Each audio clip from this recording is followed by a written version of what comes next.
what's up everybody? I'm Navas and I'm gonna paint y'all some stuff because I'm a painter and that's what I do. This is a green that I modeled after Green Day's awesome run in the 90s because that's like my biggest inspiration in life is to be as wild as they were in the 90s sometimes. So I use palette knife a lot of the times to open up my pieces, and I usually start with big gestural marks so that I can get a sense of how I want the piece to run and to keep it in a proportion that would make sense in a room or on a photo or any of the places that art is viewed. So I'm gonna just go for it. Gotta be confident with it. There's that swooping line that I was talking about before. Bunch of little nooks and crannies gonna develop there. Hello. Cool. Doing it live. We'll do it live. Yeah, so I like to leave some clunks, some chunks, and some remnants of the motion of the knife and my arm so that there's a texture to the piece and so that your eye reads it in ways that maybe other pieces don't let your eye read it in. I like things that are somewhat challenging, but I also like things that feel like life, and I don't think that anything in life is really truly flat. So that's what this is a discussion of a lot of the times in my artwork. I'm working with 2 canvases because I don't think that most art is viewed solely on its own. So I like to keep things moving, and I like to keep things connected so that no matter how far apart they are, there's some kind of hierarchy and I guess similar language between the pieces. Today I'm going to be going with a bit of a psychedelic space motif. I'm also going to throw some figures and some musicians in there because that's what is inspiring me currently. I really love musicians because they move in ways that are not normal and they are full of expression. I also think that the cosmos are just as weird and wild and curious as a musician because they have all kinds of unknown twists and turns in there that even if we're seeing them one way, they're probably doing something else entirely than what we're accounting for. You'll see me dip into my white paint a lot after mixing in colors to it, especially in the earlier parts of the painting. I do that so that when I do come up with a full color in a foreground or maybe even in the background, it still holds its resonance because light washes out color in life. And I want to get that effect kind of simulated in these pieces. I think what I'm going to do is create one that's got a lot of blue in that green and one that's got more pinks and reds under it to create 2 contrasting pieces and let that green really sing as a harmony. Red and blue being primary colors and green being a secondary color. It already lets your mind kind of break up what it's seeing. Yeah, so that's one reason why I do that. A lot of my spacescapes are actually really inspired by what Marvel and James Gunn came up with for Guardians of the Galaxy when that came out. I guess that's about 10 years ago now. Those are probably based on more realistic photos from like the Hubble and all that stuff like that, but they really took some liberties on the color palettes and really making it interesting to look at. A lot of big splotches of color that I assume were put there with digital brushes. I don't think they had cameras going all the way out to far-reaching space places. I really like that movie because those movies because they really they challenge what we know about space, which is a lot of times just dark colors with a couple stars shining through. They really show some nebulas and random bursty light colors coming in there. I like to translate that into my paintings because when I create my textures and I think about bursts of paint, and I think about them as nebulas because every little color is a little world. I'll pick up my canvases a lot because they're, again, physical objects, not sanitary. So I want to create some life to them that may not exist anywhere else. Reds and pinks or warmer tones. So I'll probably create more of a figure right away with the reds and pink one, and I'll probably create the figures later with that one, just because those are more recessive colors. And I feel like if I'm gonna put a figure in there, it should be a little bit more sedentary and part of the background, whereas the pink and the red one might be jumping out at you because it conveys energy and space coming at you, where the other one's recessive again and goes backwards. Yeah, so like I said, big bursts, lots of interesting stuff happening. A lot of times I have music on when I'm painting. I also like to paint in silence, believe it or not, as well. I like to be able to hear my palette knife or my brushes hitting against the canvas, because the drummer in me likes to feel the vibrations and take those sounds and let them kind of guide me into knowing where my pressure is. Right now what I'm doing is I'm creating a tone, creating a little texture here, so that when, like I said before, I'll put the foreground colors in, they'll sit on something and they'll really give you some sense of space and whatnot. Purple is going to be my great unifier between these two pieces, so I'll probably put more purples on literally just the edges that I believe will be where the connections are, and then in some shadows and places like that, because red and blue make purple colors. I'll also throw a little bit of blue and a little bit of pink in the opposite pieces, so that, again, harmony exists between them. See what I'm doing here? How it kind of just let that knife create like a wave effect. Those bursty nebula things going on again. Space clouds. All right. Come in here. Didn't mention this in the interview, but I really like a lot of the Japanese woodblock paint prints.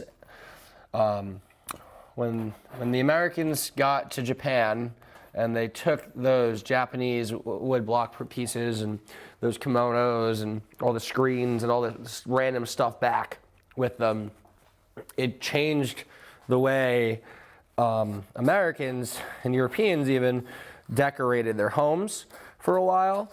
It brought a sense of line into artwork that didn't exist previously, because up until about that point, if you started using lines in your work, you were considered lesser of an artist. So I try to keep that old world mindset in my brain while I'm painting, to try to get that whole like, oh yeah, sure, we're old Europeans, whatever, there. But then I'll go in there later and I'll hit with lines just to give it that prominent Japanese influence, because the work that was there is incredible. They had such a way of simplifying forms and simplifying ideas that up until that point just didn't exist. And you can thank those woodblock prints for inspiring what we know as animation and anime and tattoo.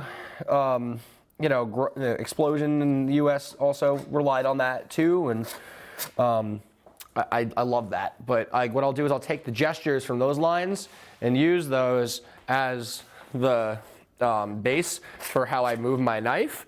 Up here, you can kind of see elements of the Great Wave piece that I'm sure people have seen in all kinds of backdrops and art explorations in their lives.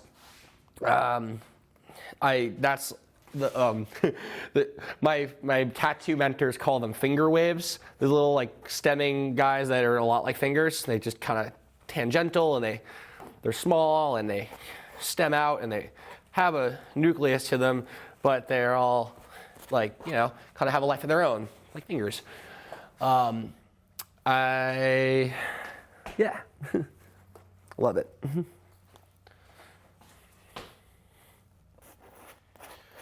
So just a couple more minutes of toning out these, like I said, nebula-looking situations.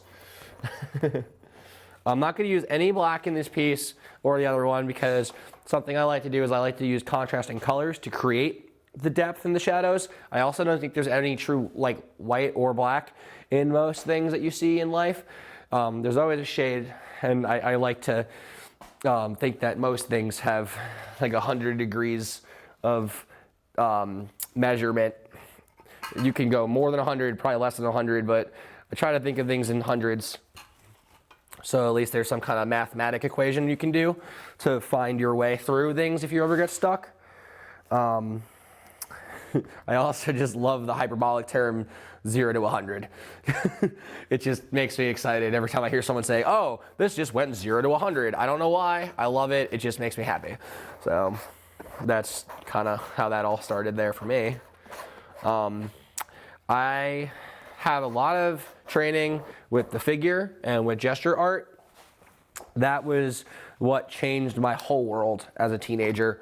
And it took me into this part of my life where I'll just start hacking away at things and I'll figure out like where my measurements are going to be just by these impact marks essentially.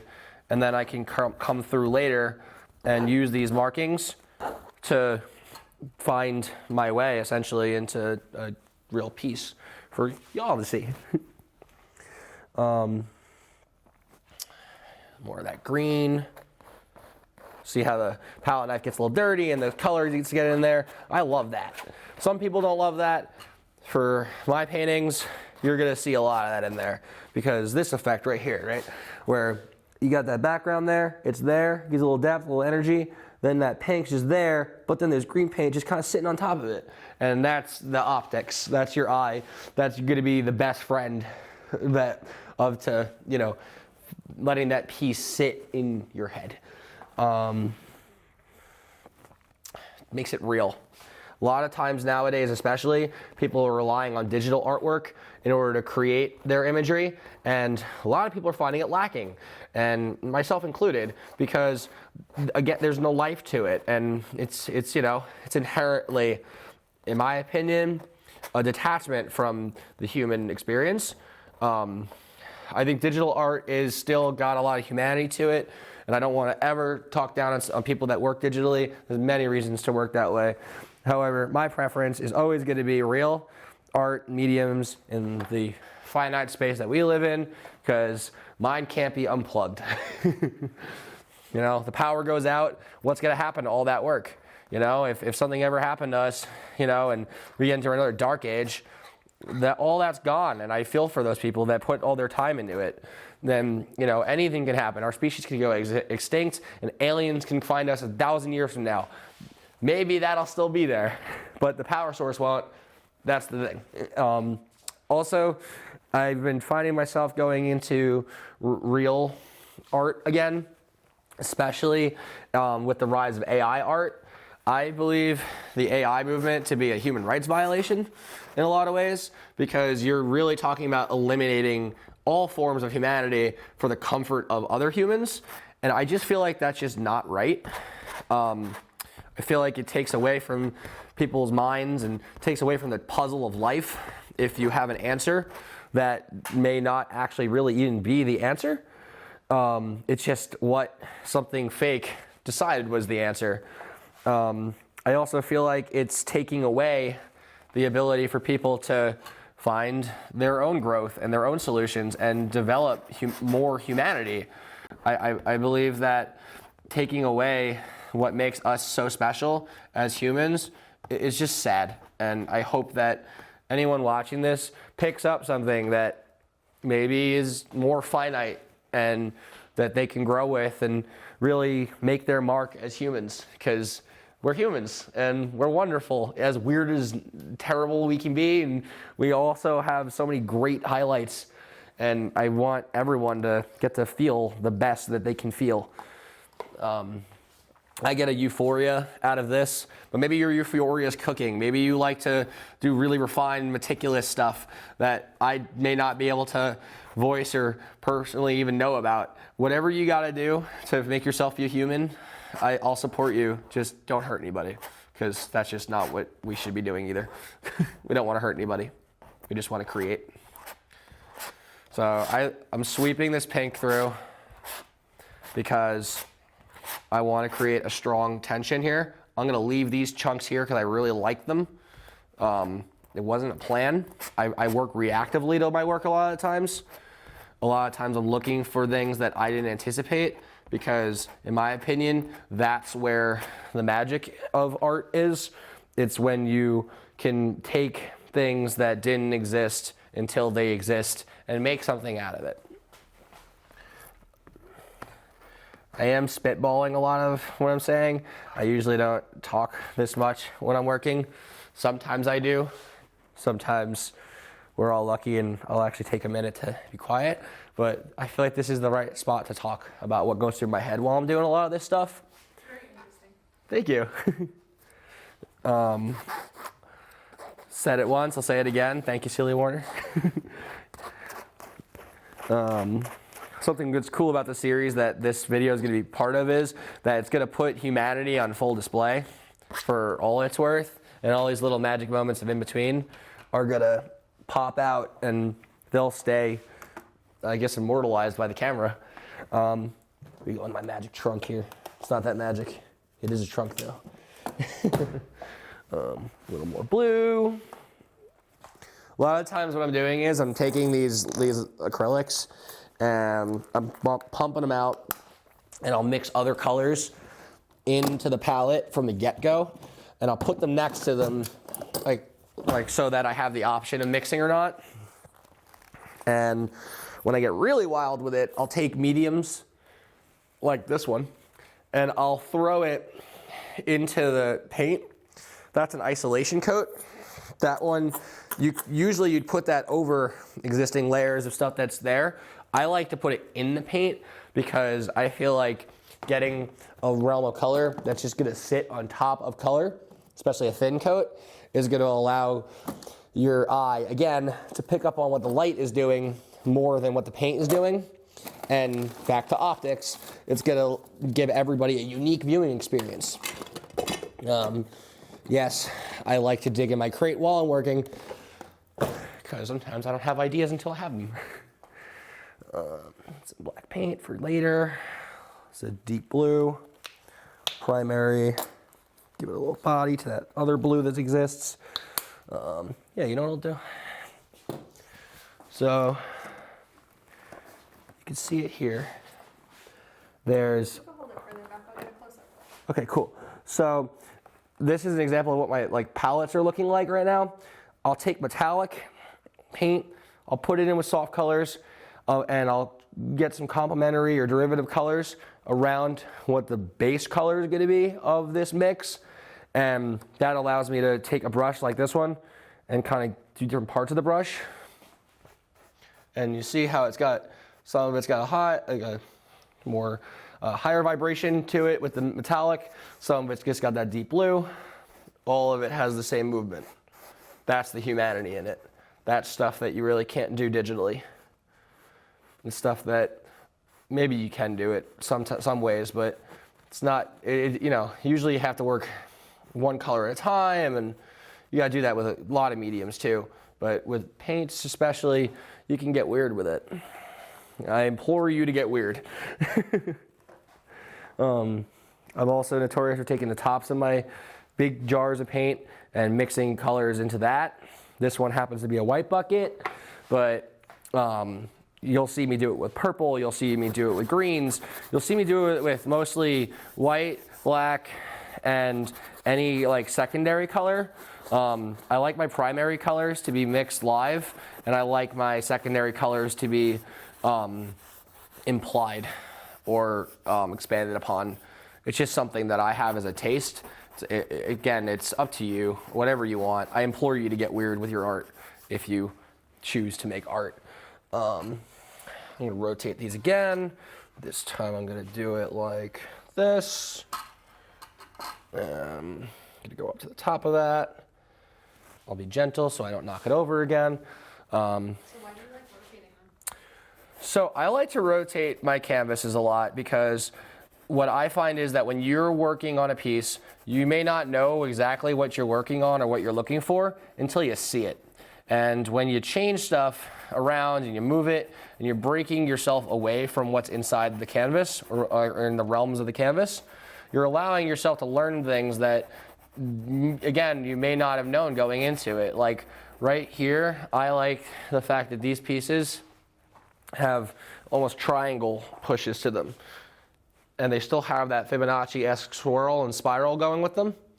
So what I'm doing is I'm moving them around and I'm letting the angles of this, and I'm going to borrow shapes from it up here, dictate the direction of it.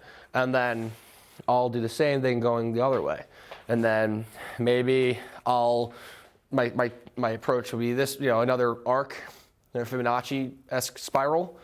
I'll come up and around, and then that lands me here.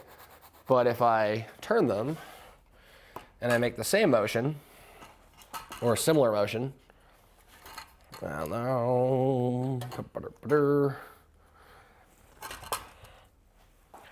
can make basically the same arm movement and land in a different spot.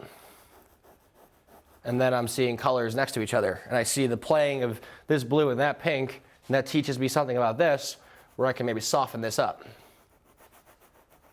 and place marks here and here because they have the opposite angles. So that's kind of where my head's at. That's why I like to rotate them. We're almost done laying down like these little nebula color block things. I keep calling them nebulas, and that's maybe the term I'm going to use for a while now. I'm going to come in with this gray and metallic purple mix compound. I'll call it a compound, make it all sciencey, to give it some depth here. I'll give more darkness to this blue one because, like I said before, blue is a recessive color, and that gives you more depth and space, where the pinks and the reds, that's going to give you more forward colors. That's going to be jumping out at you. So I'm going to probably add a lot more white to my left and a lot more darker grays and blacks to this blue one. And then I'll let the colors sit on top of each themselves. And that should take me to a point where I can start blocking in the figures in a moment. And once those start, then we're going to really start seeing where the composition's at. I really like to do these gestural undercoats no matter what's going on under it, because, life and backgrounds, you don't always get to really choose what's behind you always, or what's ahead of you or above you. Sometimes things just are. And if you've been following my career for a little bit, you've heard me use the term EG before. It's spelled IJI. I have a whole painting called EG. And basically, it's just an acronym for it just is. Not everything needs to make sense. Some things just exist. So I try to channel that EG energy, and I try to challenge that idea as much as I can. And I like to not feel like I'm like some kind of like playing God figure. It's not how I am. I don't want to be that way. I just like to react to things. If you're on social media watching this, you're reacting right now, most likely. Hit the like. Help that algorithm grow so more people can get inspired. So when I'm seeing this right now, I'll talk a little bit about what goes through my head right now. Like in the interview that I did with Celia, I started talking about how, or really she asked about when people see colors in their heads a little bit with music, and I brought up that that's called synesthesia. Some people really suffer from it. I have a friend of mine who thinks they have synesthesia, and it had me thinking about it a couple years ago in a piece that we worked on for what was their album cover. That was Times Like These. They're a really cool band that never got to be bigger than Long Island, and they should have been. But it got me thinking that, maybe these times that I'm hearing songs in my head as I'm seeing color, or maybe I'm just thinking of these things derivatively, how much like of a kinship exists between that and a synesthetic mind. So I may not have been using the right word. I might have invented a word here. But yeah, so like I'm looking at this right now. I'm thinking of the wonderland of piano work that my friend Will Wood does. I'm thinking of those noodly guitars that show up in bands like Idola and Hail the Sun. I'm thinking of the drums that twist and break in a Rush song or a Led Zeppelin song. I'm thinking of the speed and agility of a Green Day song. I'm thinking of jazz from Miles Davis. I'm thinking of the amount of expression in the pops that hit with those kind of things. I'm thinking of the piece that acts like Phoebe Bridgers and Turnover bring me their melodies. Even acts like Turnstile, who have employed more of a hazy mist into their work now. These are all things that are in my head. And if you're thinking about a million things as a painter and you've been told that, oh, maybe you gotta just focus on just one thing and focus on what you're doing, I say scrap that thought. Let your mind race, man, or whoever. You know, just be. Let yourself run. Let your mind race. Let yourself go. It's important. You're doing something else here. You're not thinking. You're reacting. You're creating. You're not doing what you're told. You're free. You get to be spontaneous. You get to be reactive here. A lot of things in life really require you to focus, and you should focus on those things in life. But this is a space where you get to really just unwind. This is a space where you get to create something that didn't exist. If it sucks, it sucks. If it's great, it's great. Either way, you're creating, you're relaxing, you're pulling parts of you out that may not have existed 10 minutes ago, or an hour ago, or 7 seconds ago. Maybe, take these moments, if you're painting along with me, or if you're painting on your own, or maybe any moment, to just enjoy. Enjoy what's going on. We don't get to enjoy things in life the way that maybe we should. Sometimes we gotta just, sometimes we just gotta cut loose, break your brain a little bit. So my plan was blues over there, reds and pinks over here, darker colors, recessive colors in there, where I would put brighter colors there, and to let the green serve as a unifier, and some purples. Green and purple are opposite colors. It's a whole nother color wheel theory run. You can go down that rabbit hole if we want to. I'm moving into some more sweeping cloud-like bursts now with the pink piece, because I want to create that lightness. I want to create that fluff that the colors are already reading to me. I'm going to leave chunks of this green in there to keep it going and keep that texture up, but I am going to work around it. I'm going to make some softer motions, more curls, more soft, light pressure arcs, but I am leaving a lot of the marks there. Leaving a lot of the open brush strokes, that's based on Van Gogh's impasta method. He basically would just take chunks of paint and slap them on there and keep layering them. That's essentially what I'm doing. He used a lot of oils and used a lot of other stuff too. A lot of crayon, like oil sticks. What am I calling them? Oil pastels. Can't always use words. Well, I asked you what a canvas was in the interview, so. Fair. Yeah, so now I'm going to go back to those waves. Marks, pulls, sweeping, opposite motion of that very in-your-face red and pink, because we got to create that energy with a recessive color like this, where that one, it's just there. It exists, and that's reaction. You can't force a color to be something it's not.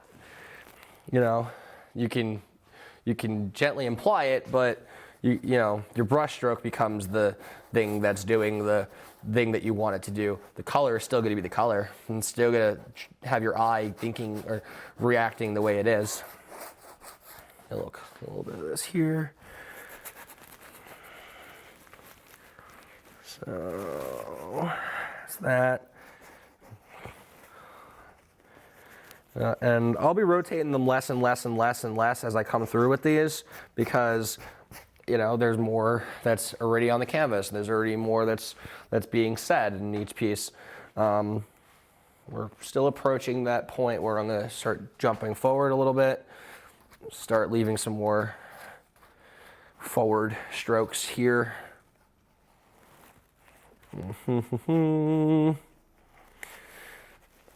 Curious to see where it's going to go next. I'm always curious.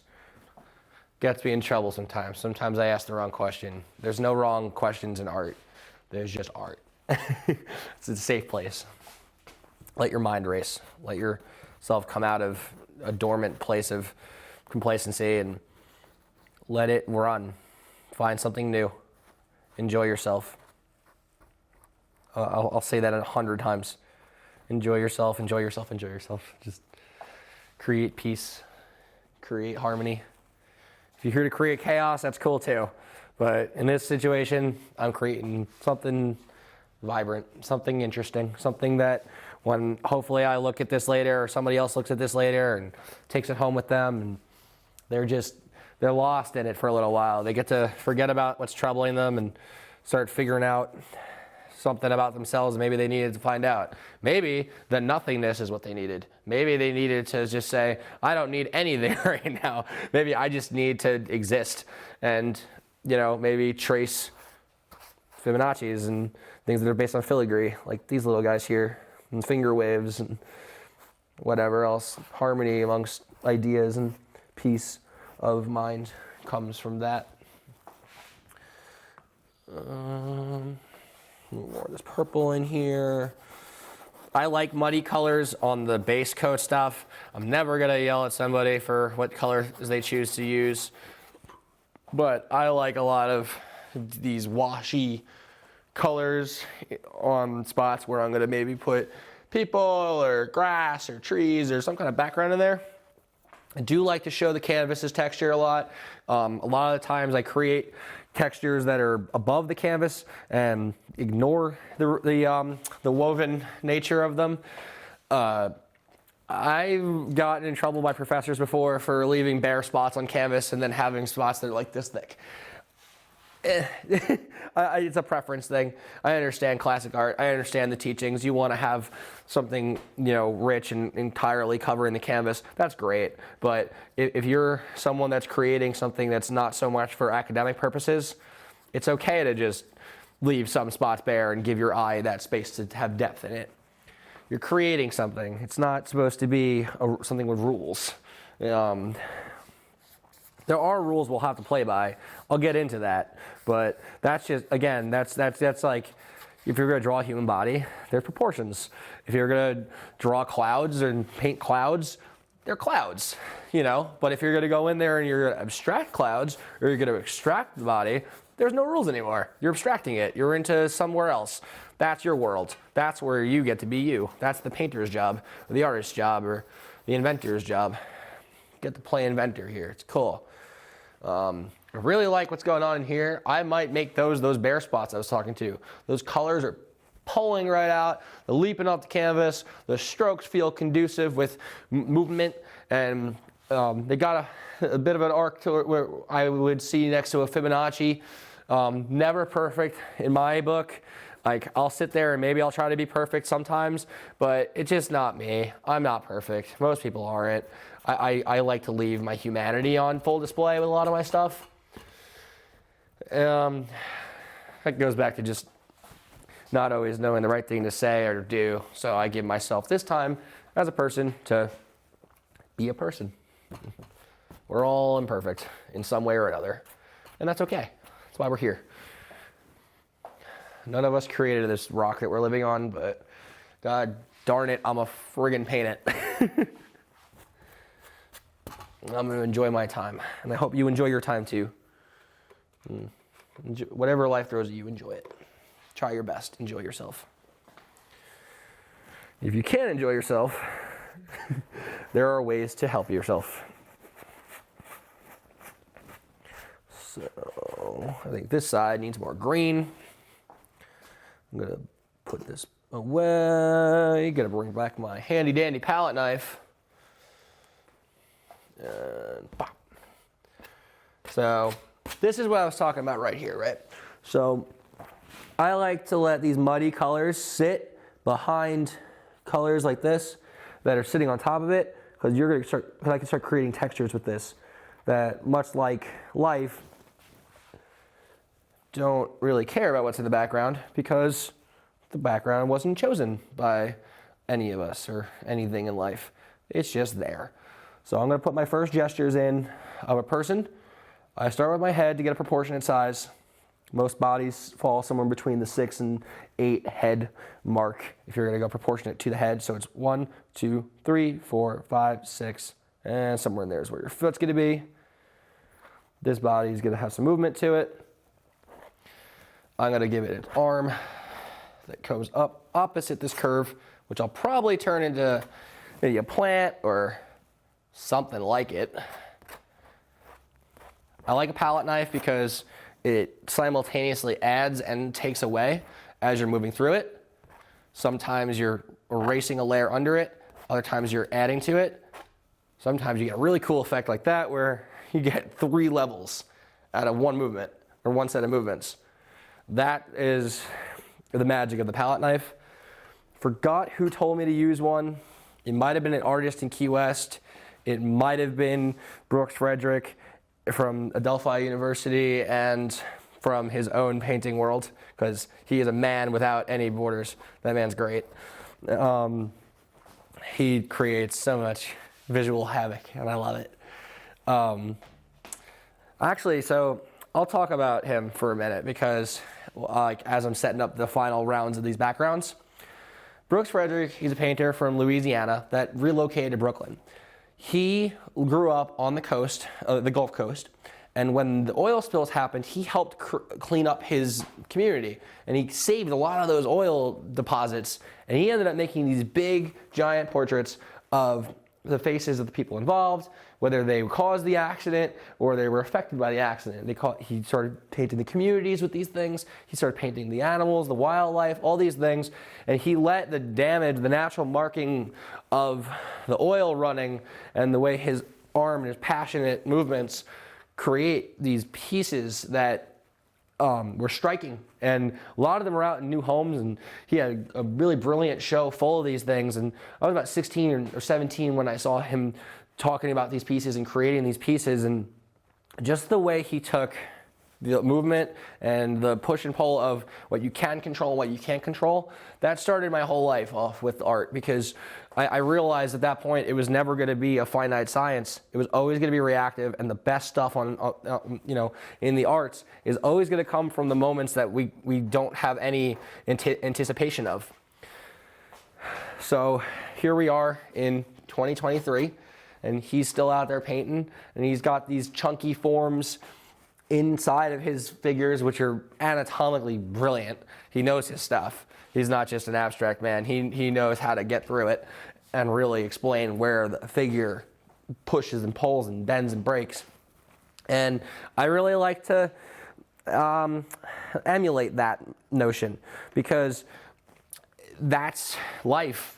It pushes, it pulls, it bends, it breaks, and it's got room for interpretation when it comes to the arts. So I learned a lot of his pieces have these really sweepy remnants of the movements around them, and I feel like mine capture that as well, and I owe a lot to him, and I really want to capture that in these pieces today as well, so that maybe you take a bit of that home. Here I have the gesture of a figure. Another Brooks-ism is find the rib cage. Right here, that's my rib cage. So I'm gonna grab a mark that isn't in the palette, or right here, just so I can find my way back to it. That's that. It's also going to create an opposite color from my green, and that's going to allow me to start creating shadows. That goes back to what I was saying a little while ago, where I'm not going to use that much black or any black at all. I have it out here so you can really see the difference. I'll probably put a little bit of black on the sides here so you can see how dark it is, and then how unnecessary it really is when you start seeing the color relations between colors like this vibrant magenta and this green, because it just created a grayscale without ever creating gray. Yeah, so that's cool. I also find that when you're painting, it's important to entertain yourself through the process. I crack jokes, I do voices, I have all kinds of fun with it. I give little bits of myself into the universe that may not exist in any other part of my life. I like to do that because honestly, I get bored, and this shouldn't be a boring process. This should be exploratory. This should be fun. So if you hear me being a little bit awkward, a little weird, this is the place where I get to do that. I get to, have my time. It's my energy. It's my day. It's my moment. It's something that didn't exist until I did it. So why not let me out?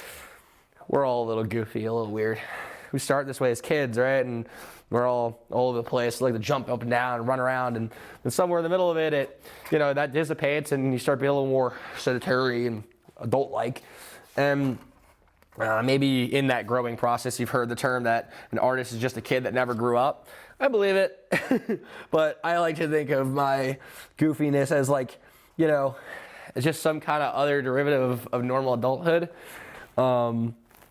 I don't want to be serious. I don't want to be that angry that many people are. I don't want to create that kind of pain that some people inherently create by accident. I know everyone's guilty of it. Everyone creates pain. Everyone makes mistakes. But, so at a certain point, it becomes a choice to either be happy or to be miserable. And you got to remember that sometimes. You got to remember that we all have the power to grow and change and be better. We all have the power to do more than we did the day before it. And with art, you can always, on a one-to-one relationship, create new stuff. I put a lot of green in with my red and my purple, and it just created this muddy color right here that's like borderline black. But look, it's not black. It's something else. But your eye's reading it as black, most likely. So I'm going to let this be the darkest piece of this piece. Back to the whole rotation of it, because I've been working on it from one way for too long. I'm going to probably put same color mix, a little extra gray, a little extra purple, same shape, little triangle, sweep it up with that Fibonacci inspired mark making, and I'm going to come up here just so it's got some cohesion. We're going to start making a lot of really important decisions about our piece soon. I always like to break up my work process into two modes. One is exploratory and one is decision making. We're in exploratory territory right now because we're making marks. We're creating things that we're going to react to. We're doing things that we didn't plan. We're picking out the colors. We're figuring out how they make us feel. We're figuring out where it's going to go. And where I think it's going to go is somewhere wondrous. And I'm going to start making decisions on, am I going to define my lines? I'm going to make decisions on, am I going to keep things loose? I'm going to make decisions on if I'm going to put figurative things that make sense to things that exist already. I'm going to decide if I'm going to do things that I've never seen before. Maybe they exist. I don't know any better. So I'm just going to keep creating. My first big decision is going to keep this green forward. I see a dragon snout here, so I'm going to give it the arc of one of those good old-fashioned Chinese or Ed Hardy looking dragons that so many of us have seen. Here's his snout, here's his curve, it's coming up here, that's a tail. He's going to be in there.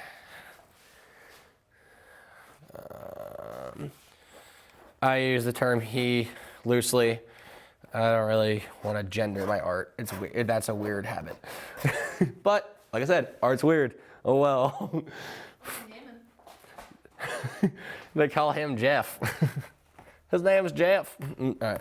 See, told you, the weird shit's coming out. Anyway, so he's got the little horn guys that look like tree branch motions. Come up here. There's a lot of light coming up here. I'll probably hit that with white.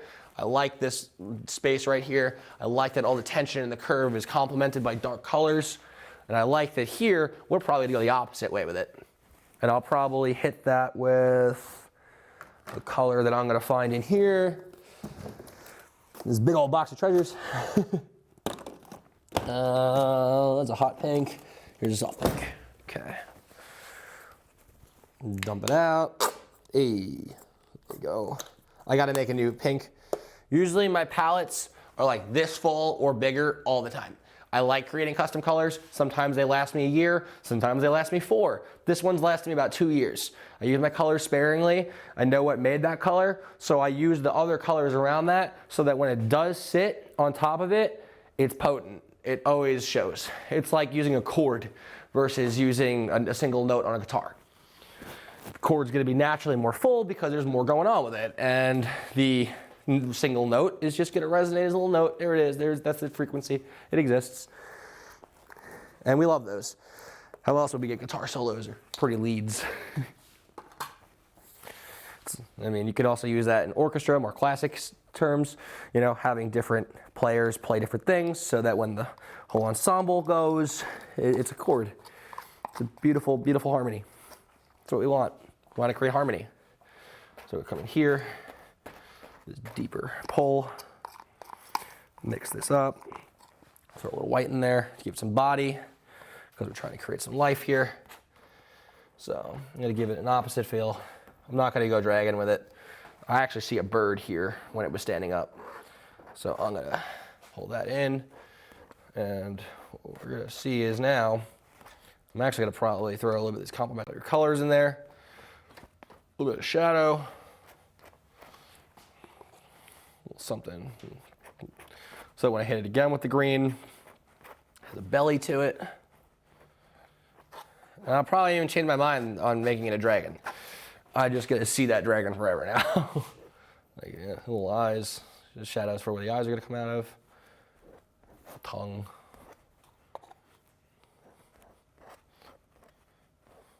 It's in there. So a little more push and pull here.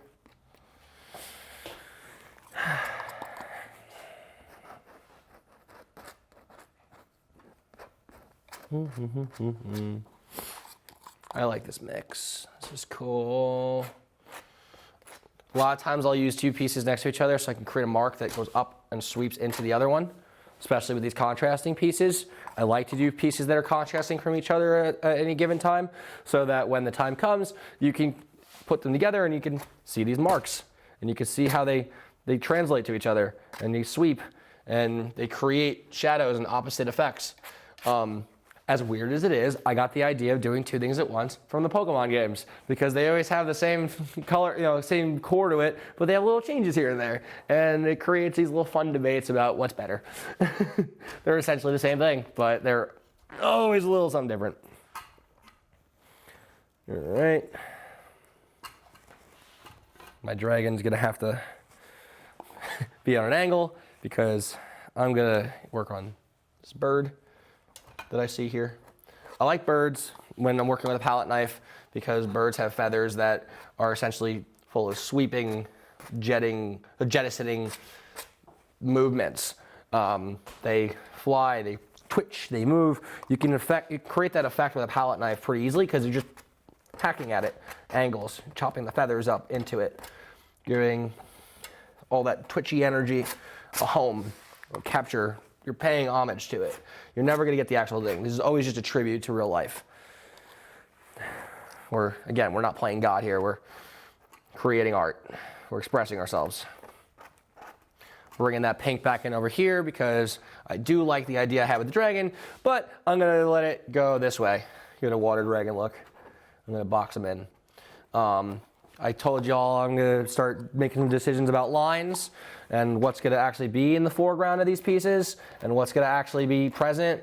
I'm showing you what's going to build into my first set of lines right here. I like this blue. I'm going to keep it there. I'm going to hit it again with another blue.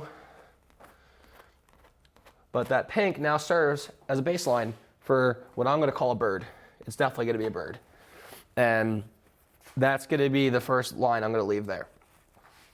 I like a strong pole. That's an opposite line. That's going to be a line on my dragon.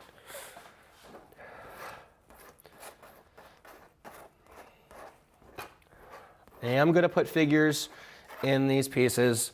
I like to put animals hidden in my figurative works, whether they're super clear or not, because a lot of us have pets and a lot of us are living around nature and animals, and if we don't know it, the effects of animals are all over our lives, whether it's because you ate one or because you're next to one, or it's because they're breaking down things in the soil next to you or in your house, and you're going to walk outside that next day and you're going to, interact with it. Nature is part of our life, whether we want to respect it or not.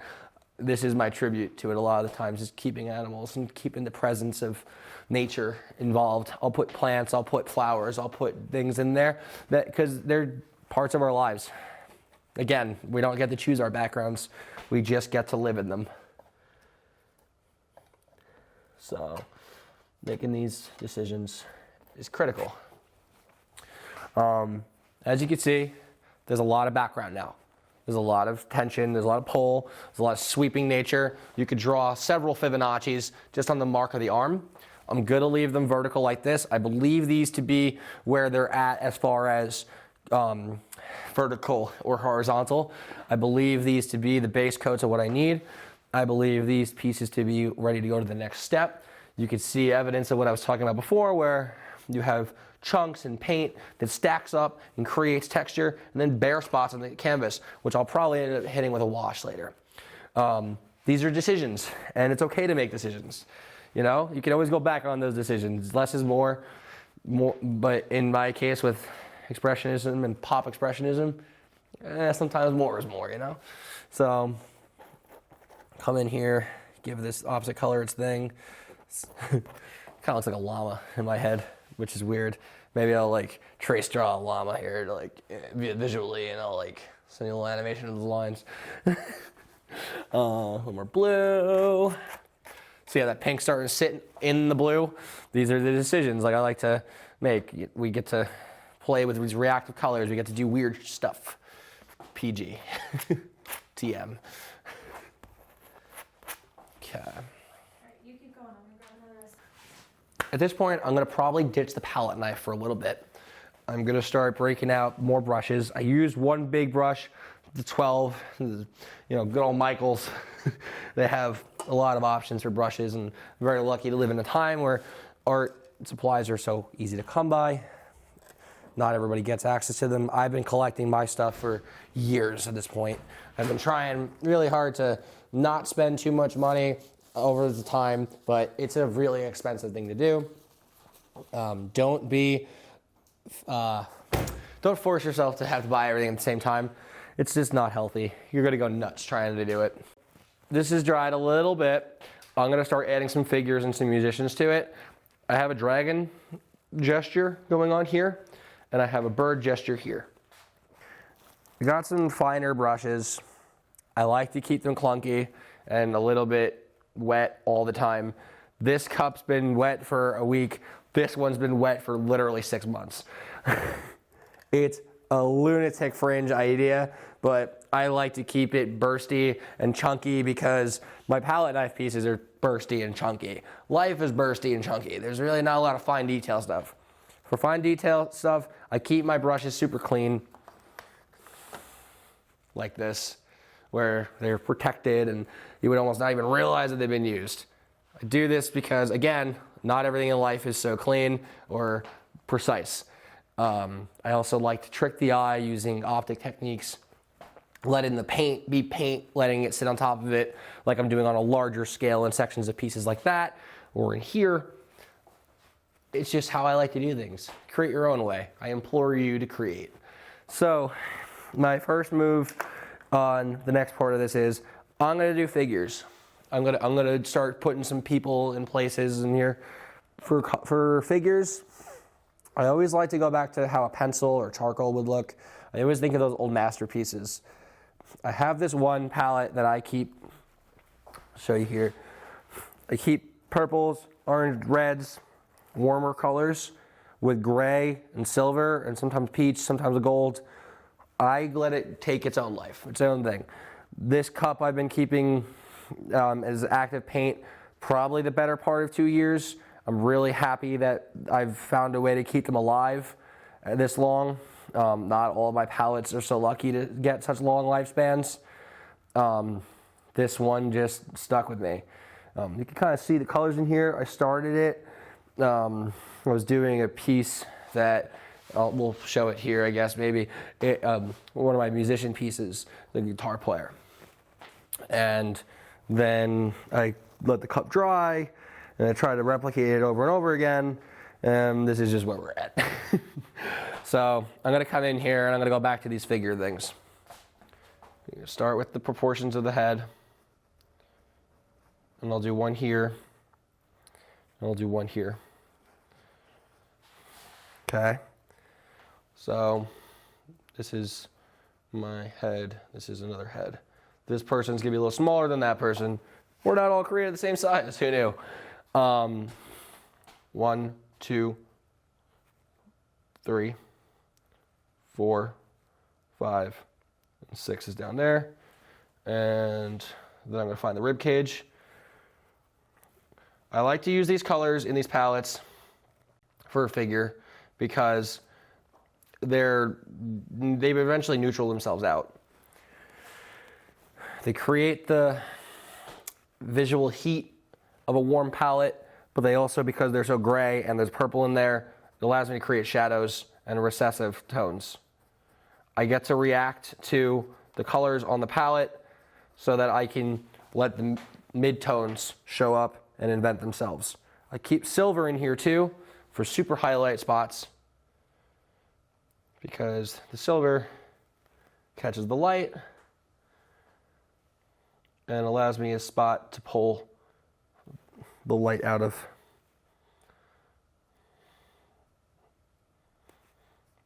I like silver in hair. I like silver on the tops of flesh. I like the silver on highlights of like shirts and whatnot. It creates something unique, and I don't like to let the silver be, or metallic paints be, all that there is in a painting, but I like them.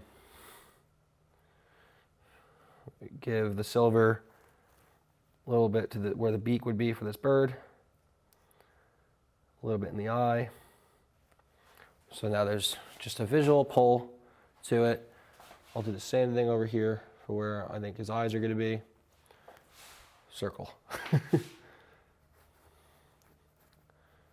Just gives it a little something different. A lot of times I'm using these big bursts of color so that they stay a little bit wet for when I get to these parts so that they get to interact. But they usually dry. So then it creates these tensions. And that's cool. I don't like knowing all the time. It gives me something to think about that isn't detrimental to my life, and teaches me to let my brain react. It's important to teach yourself to react to things. You got to know how to make decisions in life. That's a philosophical understanding of paint.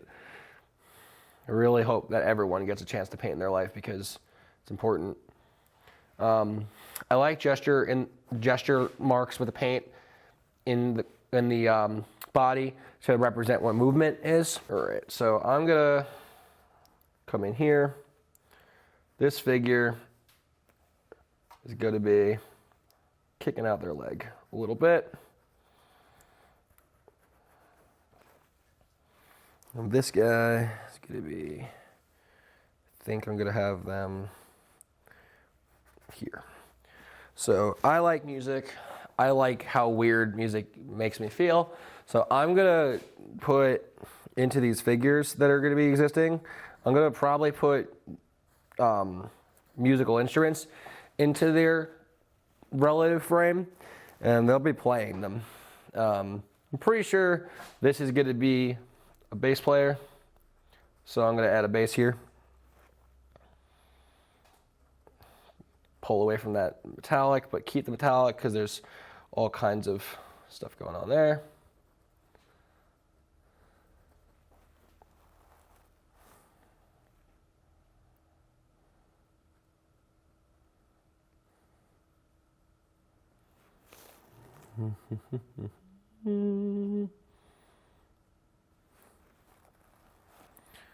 My girlfriend is my bass player for the band I play in, so I'm gonna emulate her awesome orange hair in this bass player because I get the humble pleasure of seeing her play often.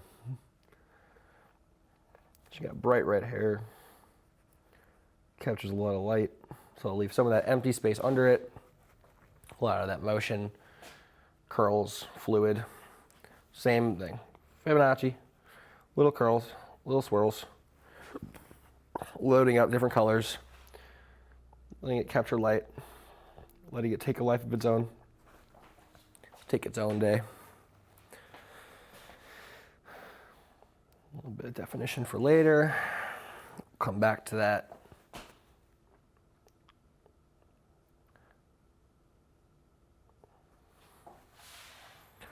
That's the fun part about keeping metallics in the palette too, because you're allowing yourself to go from very light situations and reflective situations back into more dry and matte situations.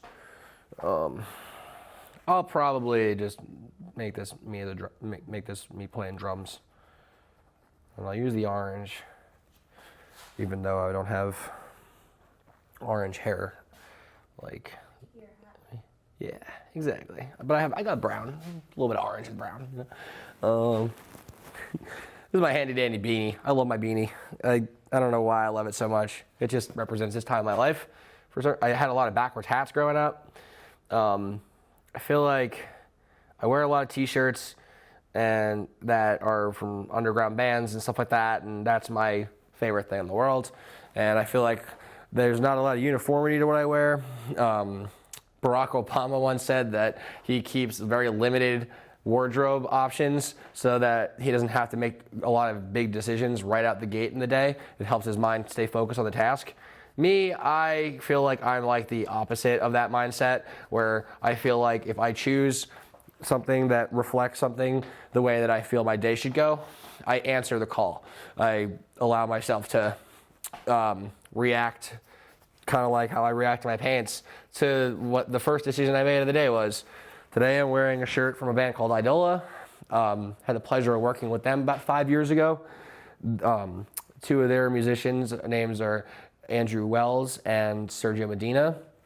Fantastic players, fantastic writers, and they create a lot of really spacey music that allows creativity and thought and examinations of life and reality that a lot of other things don't. And when I knew I was coming here today, I said, this is what I want to emulate. I want to capture it. I want to take it. But my hats, I'll keep the same hat going for a couple of years because I'll let that be my uniform. A lot of time my shoes are the same and my hats are the same. And that just defines like those moments and goes to what Obama said, which is, hey, don't make so many decisions first thing in the morning. Yeah. He had a lot of really great ideas. I don't want to talk politics. I don't like politics very much. But good idea is a good idea. And that's definitely a good idea. I think we can all learn a little something from that.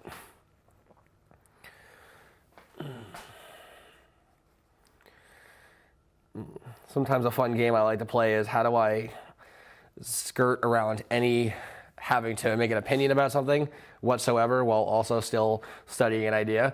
That's something I do to keep myself from falling into a trap of accidentally following blindly of anything in life. I do that as a practice every day because I don't really believe that anybody has all the answers. And if someone's trying to tell you that they know everything, it's probably because they're trying to sell you something. I'm trying to sell you paintings, so I'm going to talk with authority. But I don't really believe anybody has all the answers. I think that there's always room to grow. And I mean, at one point, everybody on Earth thought that the sun was revolving around the Earth. Who knows? Now we can send ships out that way to go see what goes on by the sun. Like it'll, well, not all the way by it, but it would disintegrate because it's hot. But yeah, so back to these figures. Hair, little beanie guy. That's my leg. His arm. This dragon's funny. I'm gonna put this here to gesture out where drums would be. Bass drum. Orange, purple, and green. Those are secondary colors. So I'm using orange, purple, and green to create secondary subject matter in this piece. The green, the purple already had a life of its own within this mark making experiment. The blue and the red had their own life. Blue and red had their own life.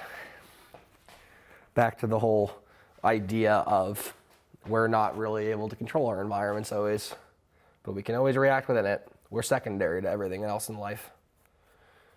You gotta be humble. You gotta know where we're at. We only get a very finite amount of time on this earth, and I choose to spend a lot of my time creating. Choose to spend a lot of my time examining, try to understand those things, try to understand where humanity's place is within the world, as opposed to trying to figure out how to dictate humanity. You can't put lightning in a bottle. Got to just roll with it. Paint you can though. Paint is all lightning in a bottle. All this energy, all this time, all this space. Whatever we do here today, whatever's being captured on camera, that's, energy captured, but I'll be on to the next thing tomorrow, or in 10 minutes, or 30 minutes, or wherever. You'll be on to the next thing after you like this video. Put a little bit of red into this drum set, because the rack toms are not, they're usually on top of things. So again, that red comes above the secondary colors, and it just jettisons out at you. This figure's there, a little red of the hair. Little implication of a face. Oh, he's in there, yay. Little implication of glasses, because the lovely Emmy Marks has glasses. I'm blocking it in color still. We're not into those fine details yet. This is what's going to show under all that beautiful, beautiful, beautiful line work that's going to eventually happen in this thing. This dragon's fun. I like him. I'm expressing how much I like dragons right now. As a kid, this is actually really funny. I don't ever really think about this. So as a kid, I'm talking like first grade, one of my favorite things to draw was dragons. So much so that when I was in first and second grade art class, and they said to create a name portrait of yourself and put things that represent you in them, I just drew dragons. My name's Lewis, and I just Dragon L, Dragon O, Dragon U, Dragon I with a little dragon as a ball for the top of it, and a Dragon S, and a dragon under it because it was, the underline of it. And they got so mad at me for drawing these little dragons, and I thought it was the greatest thing in the world. And my 6 or 7 year old self, was just so mad that that they just didn't like my dragons. And I was like, well, I like dragons and I like to draw, so you just got me in my most natural state of being, and that was a very big thought for a first grader. And I kind of kept that. And it was the first time I really realized that art would challenge everybody if it was left without someone standing over you and say, this is what you need to draw. And I never wanted to feel like I was forced to draw anything ever again. So I kept drawing and kept painting and kept learning. And at first it was a hobby, and then it became something that I did as a lifestyle. And I really hope that everybody has the pleasure of being challenged in such a way that they become inspired to do something for their whole life in a way that is positive. I know that everyone's so lucky, but I really hope that everyone finds that thing. I don't care if you're 8, 86, 60, 16, whatever, 27. Just find it, love it, enjoy it, because life is full of things not to enjoy. And should art ever be something that you don't? Why should life be full of disenjoyments, whether it's art or something that's art-like? So I'm gonna go back into this bass guitar. Now things are drying off a little bit. Keep giving that some color. Keep giving that some texture, some pulse. Keep giving some knobs. A little highlight here. A little bit of shadow in there. A little bit of movement. So I'll throw a little bit in this background here. There's orange, because there's orange over there. Keep the pieces unified.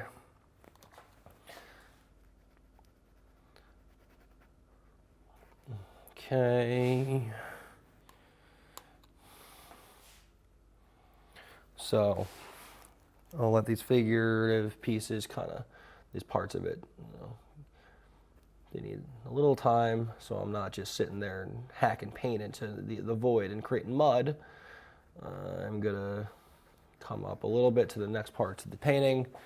So those figures are there now. What I'll probably do is I'll probably do some bigger figurative work. Remember that line I was telling you about before too? Start adding to that, things like that. Those lines are there again. Give this like some line work.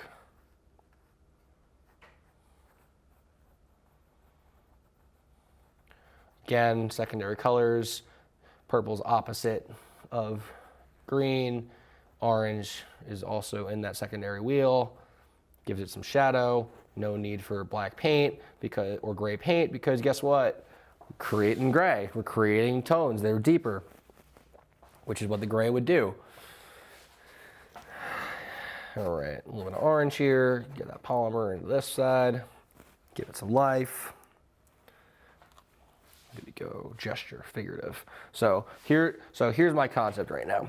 I believe that when you're playing drums, like an octopus or a dragon, where you're just kind of like waving and you're hitting things, just a lot of tension and breaking and movement through the air. And I feel like, again, back to that jittery motion of birds, when you're a string player, there's all that vibration, and you're kind of doing like these little things like birds do when they're sitting on their wire or sitting in their coop, just bouncing around. Little chicken dance, kind of looking like the guys from Rolling Stone, you know? So that's why I chose bass player over here and a drummer for this dragon movement. I love the drums because like all the stick motion up and down. So I'm going to create that pole here.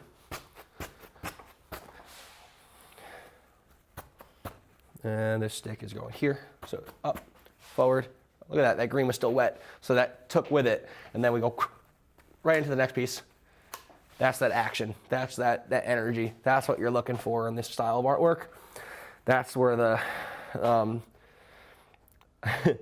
the physical and literal sense of the word pop happens.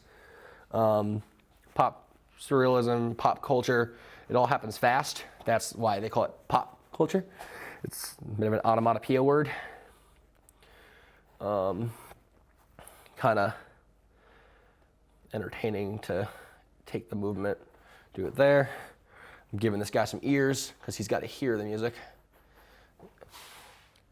A little bit of a gray in there. He's got these like hippie glasses on him. Cool dragon guy. All right, that's there. All right, let's go play with these figures. I see a figure here. And I want to start emulating how people would dance to drums and bass. So drums make you want to pick up your feet. So I'm going to draw a foot in here. I like Converse shoes because they really they partition the foot off. You get some toe action. You get some ankle here, get the bottom of the foot. So I always paint Converse shoes into my stuff. It's just a really weird habit. I don't really know when I started doing it. But when you look at how you break down the foot, so here's like an ankle, you have triangles essentially. And you gotta work backwards into that. So triangle, triangle, triangle. That's your planes of the feet. And then you start working your way up.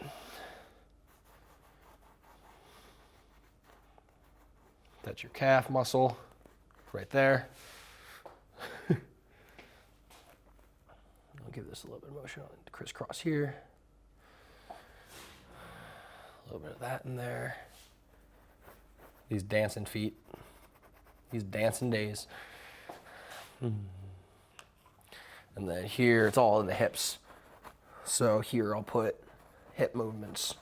So you got your pelvis essentially. So I'll draw the bones, the pelvis in a little bit abstractly. Gesture it in there. Goes in here. There's the bones. There. Bones. And then a little bit of echo. So it's in there. Moving and shaking. Moving and shaking.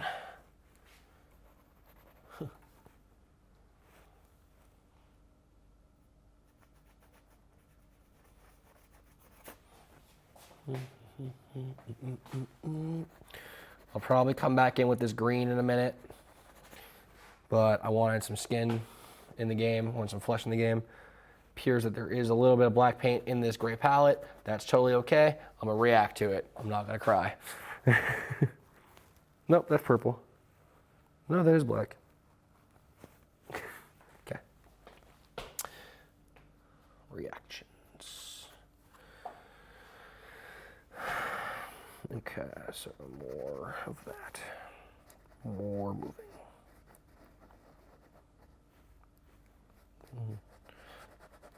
When I think of movement, I think about cloth too. Think about how when you're shaking out a bed sheet or shaking out like a tablecloth, etc., curtains, how it just kind of moves past the initial movement. So I'll do a lot of curved, wiggly lines and stuff. When I'm doing the figure, that's a gesture line. When we could do an entire lesson on just gesture, but you're taking essentially the way something is and you're tracing it through. So I'll trace from here, a little more paint here, and come through.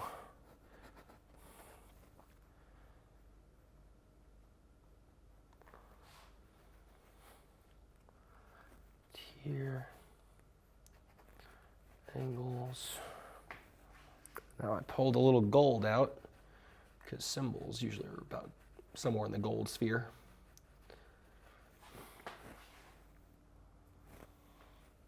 Use a ride symbol down there.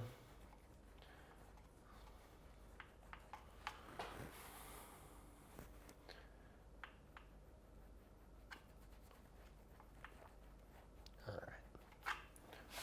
Just to give it a little bit of that. I'll take that same gold and I'm gonna put it in her hair. So it captures that nature that I was talking about before, like the silver.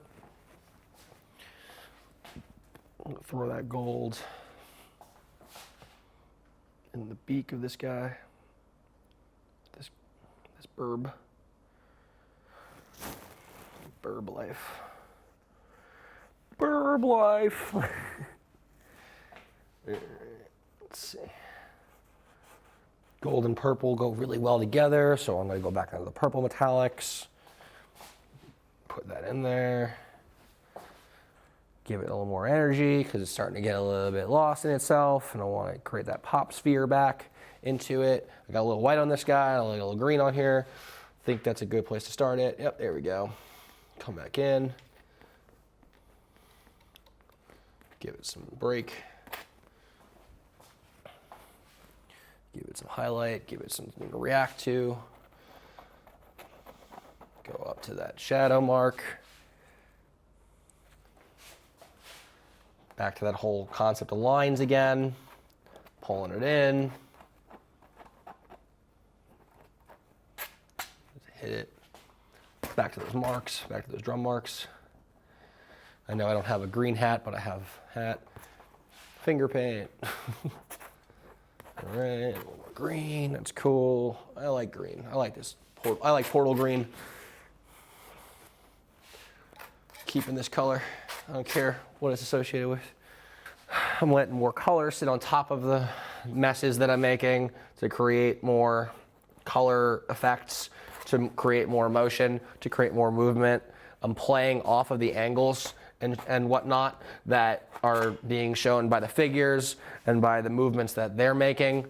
Back to this bird form, keeping it jittery, keeping it perched with a lot of space, letting this dragon wind itself through, letting it create new motions and new direction, letting the dancing motions respond to them. Yeah, so I spent a considerable amount of time in Key West, more than the average person, I think, because my grandparents have a condo down there. So I got to see a lot of really wild sunsets as a kid, and I got to see a lot of people creating art based on those wild sunsets. And the pink and blue thing, it's all there. It's all in the sky. It's not a lot of green on that island. There's just the trees, and that's great. But it's a lot of really cool old homes with vibrant colors. They don't like green down there for some reason. They have it. It's not everywhere, but it's there. But it's not like as prominent as the pink and blue is. And I always attributed that to the sunsets. And then you come back to Long Island, a slightly bigger island, north also.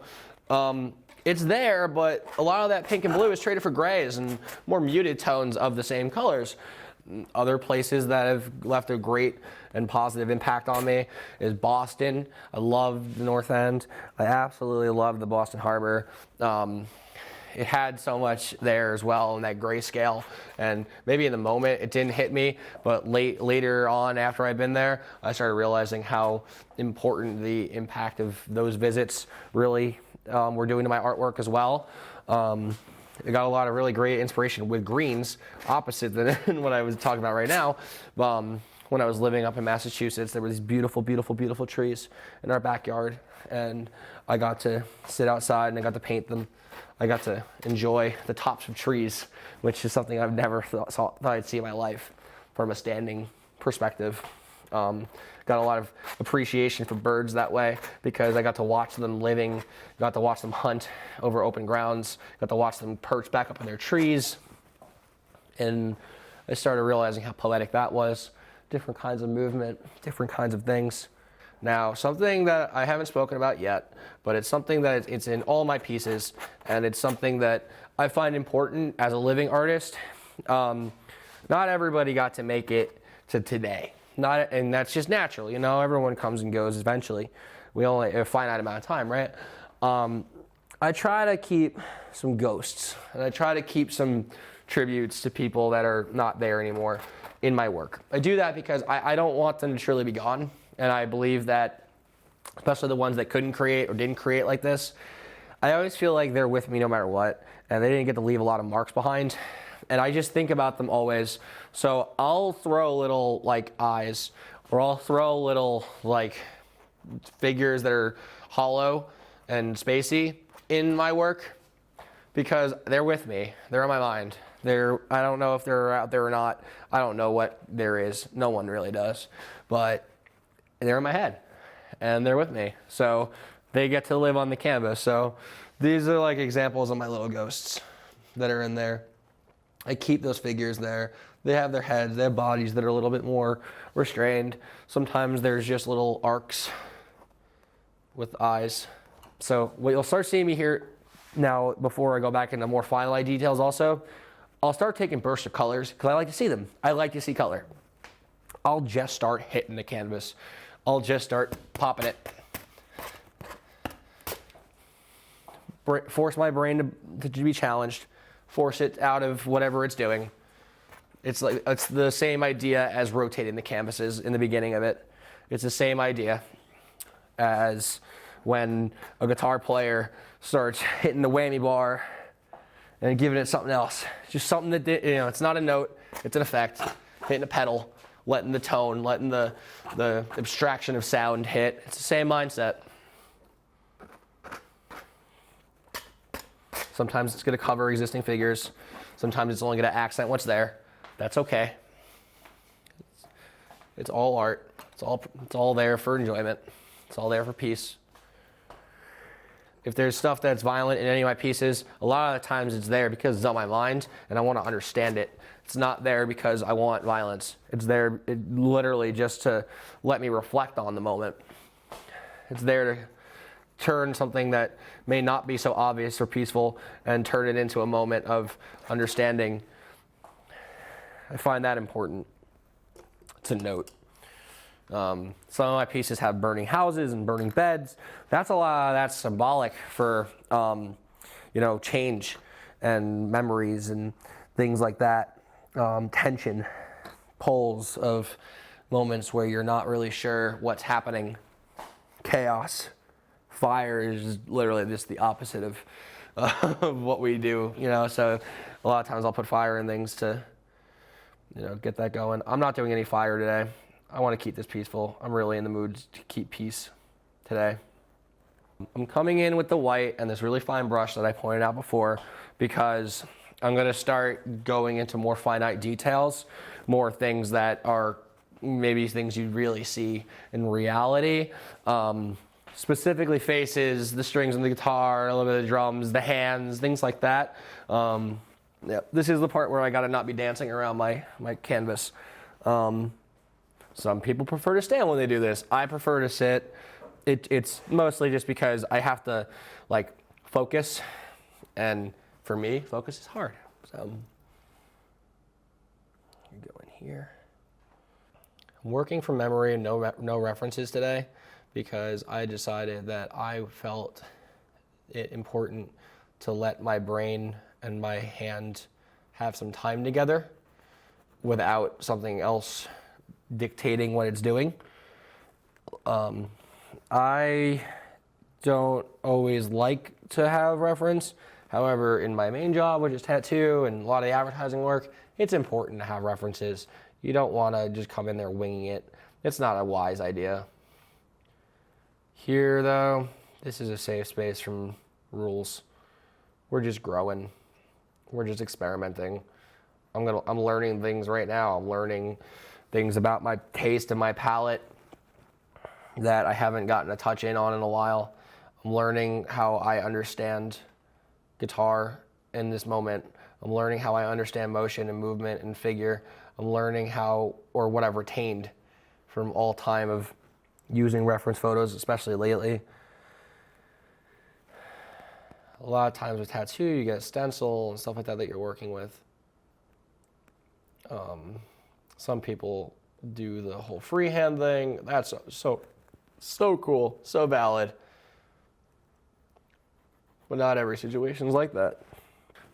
Even with clothing on of art, I like to know where the bones, the skin, the meat, the flesh, all those things are, because the clothes fall on top of that.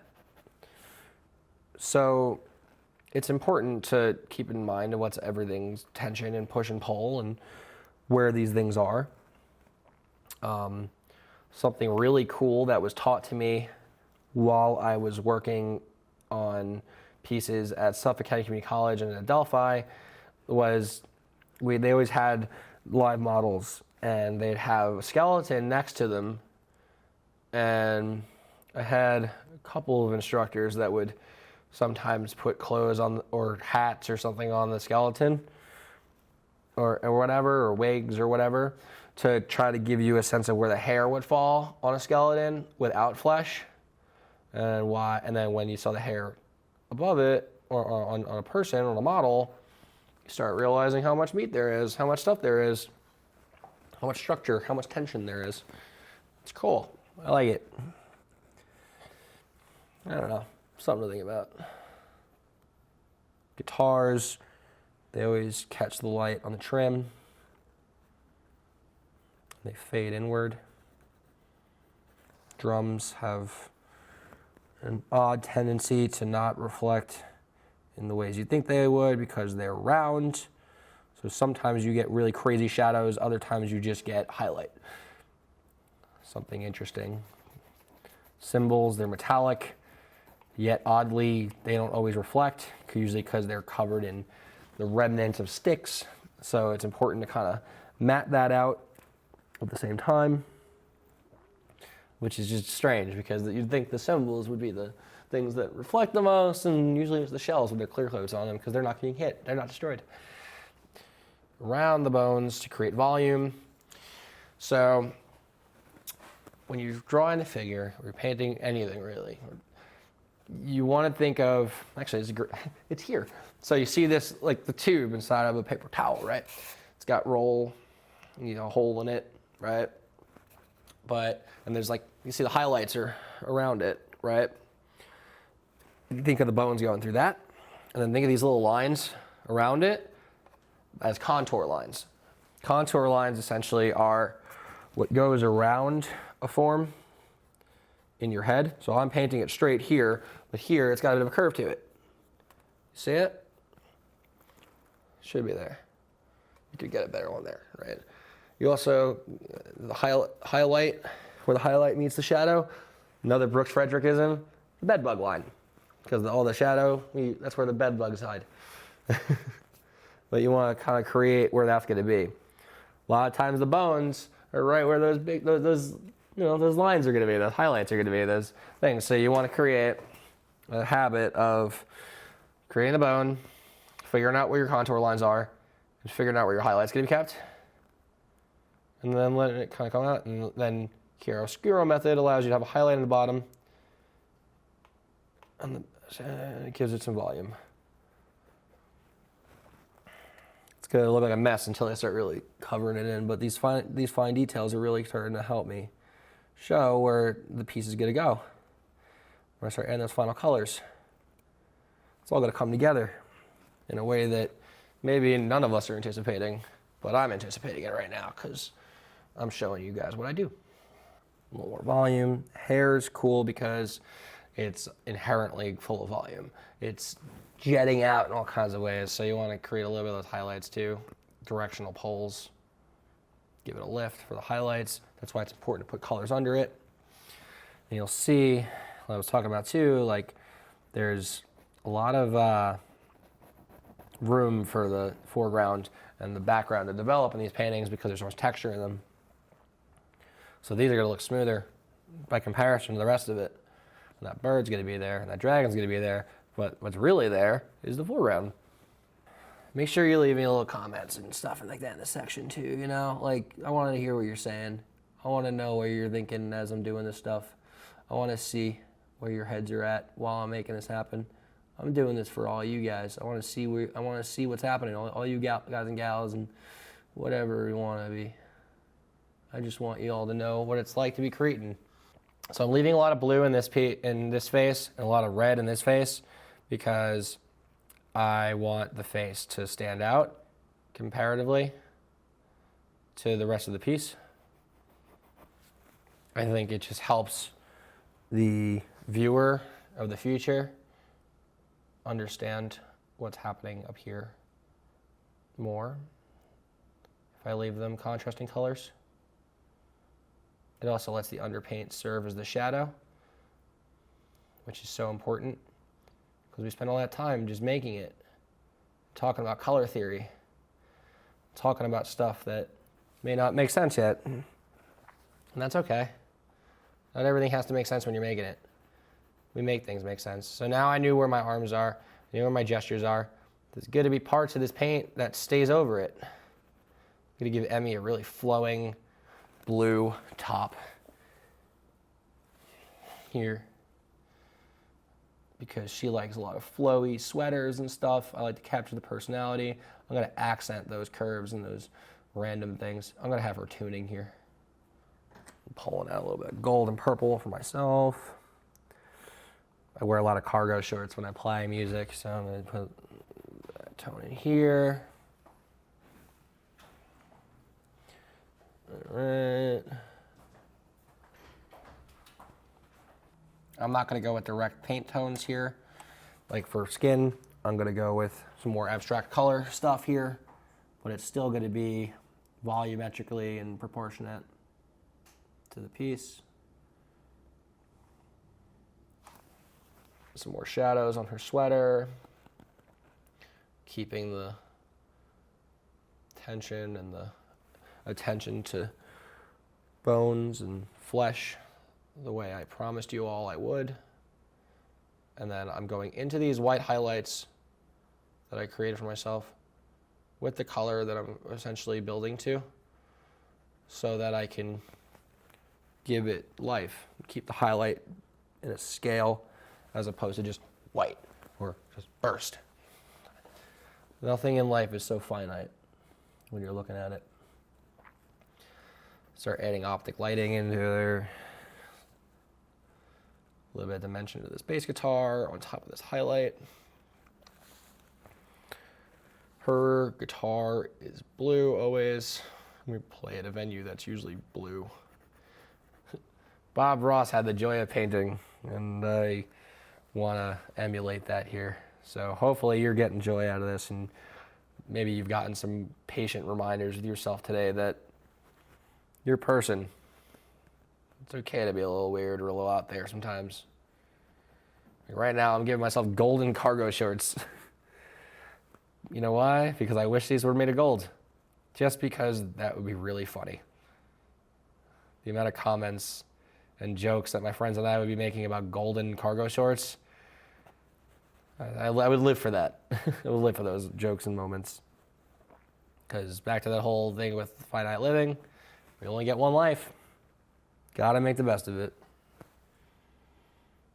Gotta make the best of it. So remember I said, hey, I know I don't have a purple beanie, I have a yellow one. Well, purple and yellow are opposite colors. So guess what? It's in there now. See? Hello.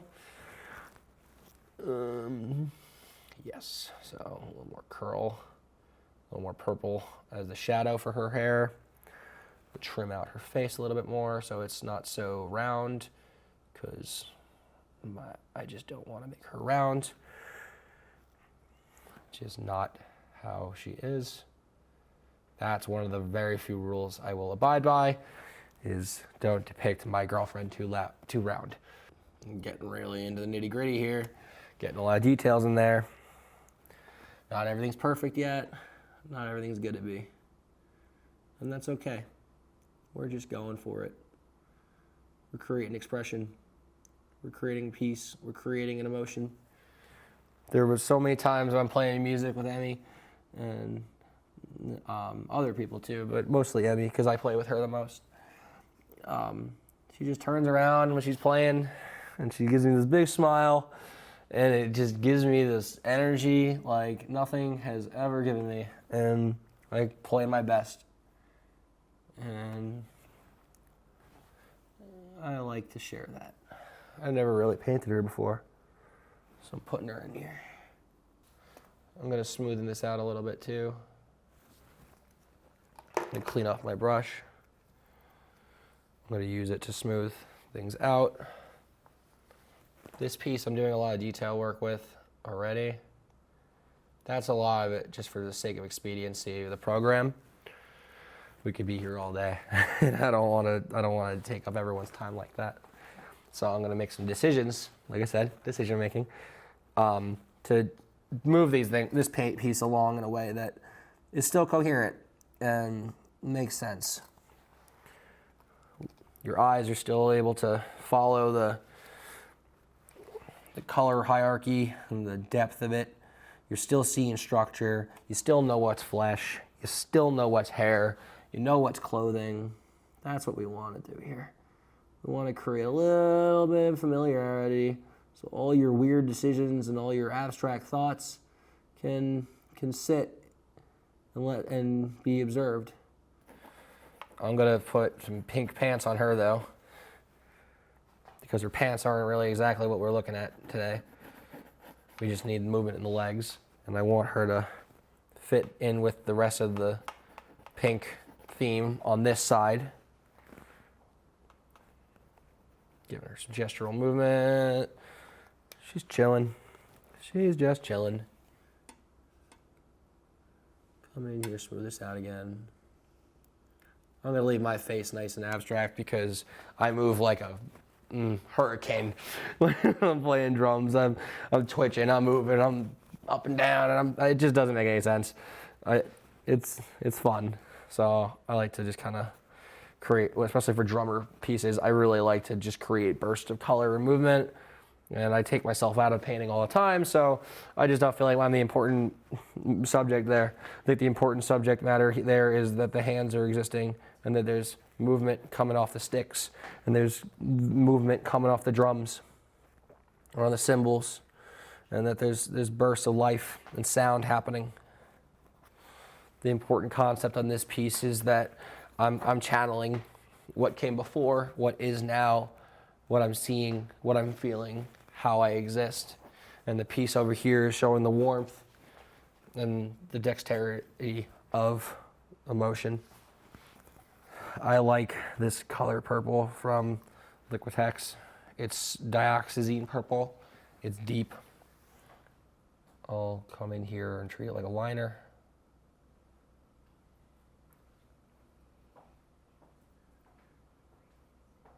Make that my readable shadow. Back to Marvel. Before they were movies, they were obviously comics. I love those old works. It's so important. Line making. Gestural lines, all of it. Everything's back to lines, everything's there. They don't always need to be consistent lines all the way around. You just need to know where they are. The shadow of the beak with the gold serves as the highlight. Remember that first line I was talking about? There we go. It's there. Same line. Back to the dragon, same line. That's why it's important to pick a gesture and run with it. Make decisions. It's important. Not all of my mentors have been art mentors. Some of my favorite life teachings actually came from working for literally 3 months in a Stop and Shop bakery. It was a man named Fred, who every time that things would be at a standstill, and I would just make a decision on what to do next, he would admire the fact that I just made a decision, even if I was wrong. And I really appreciated that ability to notice that there was decisions being made, because a lot of people get caught up in what happens when their decision or their way of doing things, it doesn't happen, and they forget that they're working with people, and they forget that it's more effective to have somebody that can make decisions and that you can work through than it is to have a situation where things are waiting for someone else's judgment. And I've really appreciated that teaching. I think that was one of the most important things that was ever told to me, that it's really better to just watch somebody make decisions and work with their decision making and then come in and say, no, it's my turn to make this set of decisions, than it is to hound somebody over the way that they do things. I've seen very ineffective people do very ineffective things because they're not making decisions or not trusting everyone else's ability to make decisions. Sometimes I fall into that trap too. A lot of times I go around my paintings and I try to find these moments and spaces where, they need attention, and then I let them dry for a moment, and then I go around and I add color. I add a color to things like this, like purple line, whatever, just to keep it rooted. I don't want to keep things isolated by the canvas as well. I like to let things dry and pay attention to drying times in a metered way. Humidity can change mid-drying process. Things can happen. That's just normal. You got to react to that, back to that whole reaction thing. A little bit of blue, because we need it. To unify the sweater again. Oh, made a mistake. Working it in. Okay. All is well. Like I said, actions and reactions, they're all there. This is the really peaceful part, in my opinion. This is the part where I find the most solace. This is the part where I find the most fulfilling. Making these decisions and saying, okay, what's on the top of the painting? We don't always get to choose the background, right? So here we go. The background's been put. Now we're doing things to create forward. Her hair's in there. She's in there. She's letting her rip. She's tuning. She's signaling me, most likely. I picture us on stage. these emotions I feel like are very similar. These movements, they're just very similar to how I feel on stage, making music. Full of movement, full of life, full of things that may not make sense until the whole composition arises. Every dot, every mark, every pulse, it all has a purpose eventually. Emmy, her trademark glasses. Alright. She has Septicons, so I gotta go in here.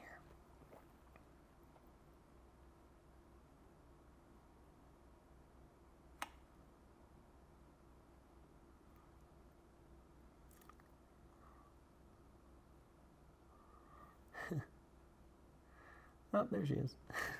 Oh, there's the blue. And a little more blue in here. And then we'll let that dry for a minute. I kind of like this abstract version of my face. I'm going to leave that. I don't really care so much about where I sit, but I'm going to bring lines to my drums because that's a good lesson on spacing and how I use line to create depth. So here you have a cymbal. So I'm going to give this a round line. It's vibrating. So it can't have a finite line. It has to be a little bit pulsy and jittery and kind of all over the place. And you know, I'll do all that little green in here to this line because guess what? It doesn't make sense. It's a high frequency noise when you hit a cymbal. It's a ding, you know, or but it's still got a high to it. I'm not doing it justice.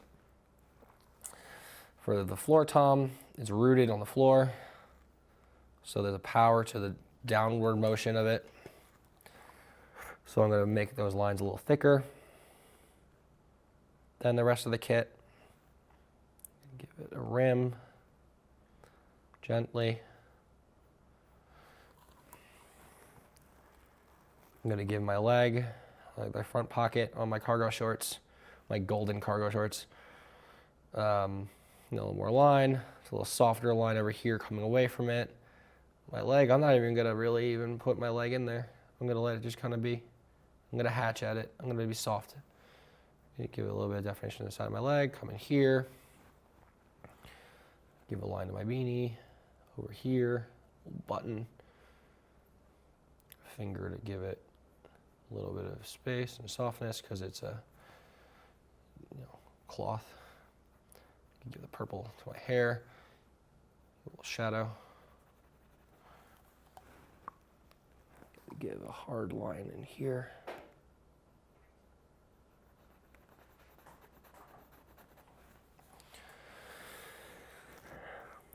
Okay. So this is a kick drum that's got a rack tom on top of it because that's what I have. I'm gonna use that purple. I don't really care where it's coming from, so I'm not gonna give it that much detail. There's that. There's the top of my rack tom. At an awkward angle because I'll play anything that you give me. Here's where the hi-hat was gonna live. So I gotta block that in, give it a clutch, downward pull, snare drum here, so which I will take the liberty to put a head on here. And because I've created a soft purple, create it in here as well.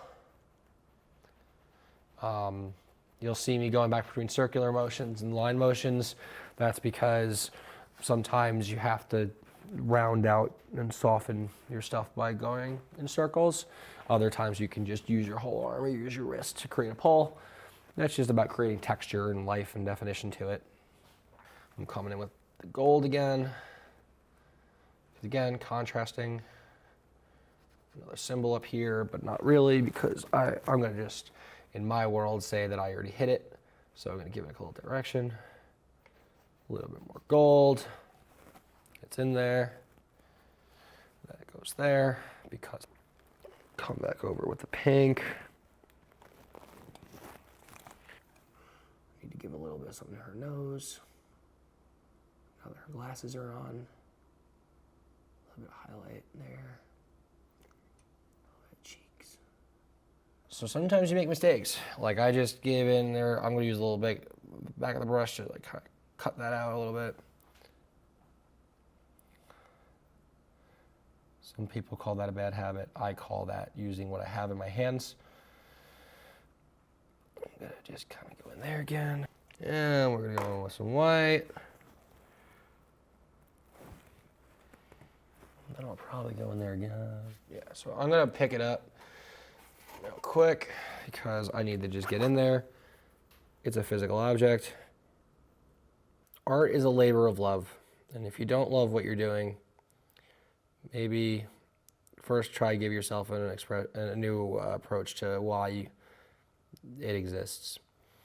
And then from there, if you still can't figure out a way to love art, step away for a minute, because there's a reason to love it. And if you're doing something, and if you're making something and it's bringing you frustration and it's bringing you hate, don't keep it. Let it be.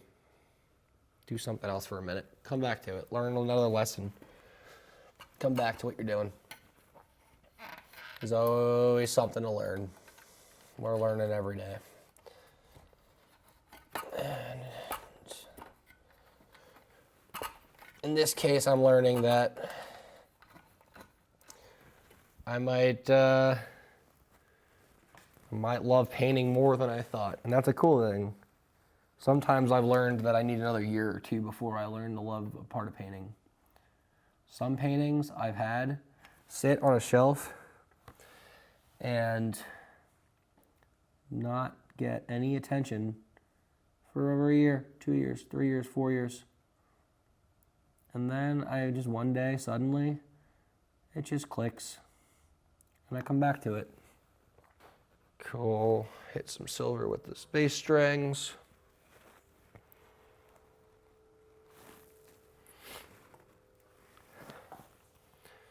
Told you I'd be back with those. I'm not going for perfect realism, in case you didn't notice. I just like to do things. I just like color. I like expression. I like good energy. In this case, these pieces have both of that going on right now. A lot of color, a lot of energy, a lot of happiness. I'm gonna raise this up a level real quick. Give this dragon a little bit of line. Maybe pop a ghost in here. And then I think I'm going to conclude this because I don't really want to be here all day, and I don't think you guys want to be watching a 24-hour live stream of paint right now. Maybe you do. If you do, let me know, because I'm sure we can set up a really crazy live stream of just constantly painting for 24 hours. Yeah, Twitch. Yeah, that's right. I gotta get back on Twitch. I did it one time. I had 17 views. And I never did it again. I don't know why. You know what? That's fun. Okay, so something I'll do is I'll create random line art in my pop expressionist pieces where I just create very bold blue lines around things. This is a nod back again to the comic book world where they use blue lines underneath their black lines and their final marks. I really like to pay tribute to that comic industry. I feel like, especially as a New Yorker, it's part of who we are. And I think that getting to nod to that as well and tribute it as high art the way that older painters like, Da Vinci or Rembrandt and all them would, send back messages and tributes to the masters and the things before them. In the final moments of a painting, what you want to do is you want to decide what makes you happiest in a piece. What makes the piece unify? Where's its identity? What are the last things? What are the final moments? What's the last word on the painting? What's that last mark? And for me, that final mark is going to be these blue lines. I really want it to be clear that a lot of this stuff is to invent something maybe that inspires something else, just like these videos. Celia is really doing a great job capturing a lot of awesome artists and a lot of awesome speakers and really inspirational people. She's taken their energy and she's taking their words and taking what they've done and putting it out there for all y'all to maybe mull over a little bit in your own heads. And I think that's a really cool thing. So I'm gonna throw a couple blue lines in here, a couple of final thoughts. I hope we all get a moment to reflect on what we do, and it's a really great opportunity. So thank you again. Thanks for watching, and thanks for being part of this exploratory experience. This is cool. Really fun. Throw a little line here. You know what I'll do? I'll end it by, maybe I will give myself my blue eyes. And my button. All right, you know what? I lied. One more set of movement. Drumsticks. Yeah, so I'm gonna call this rhythmic expression, because there's a rhythm and a pulse to it, and it's got a rhythm section right there. And yeah, thank you. I'm Navas, and this is art.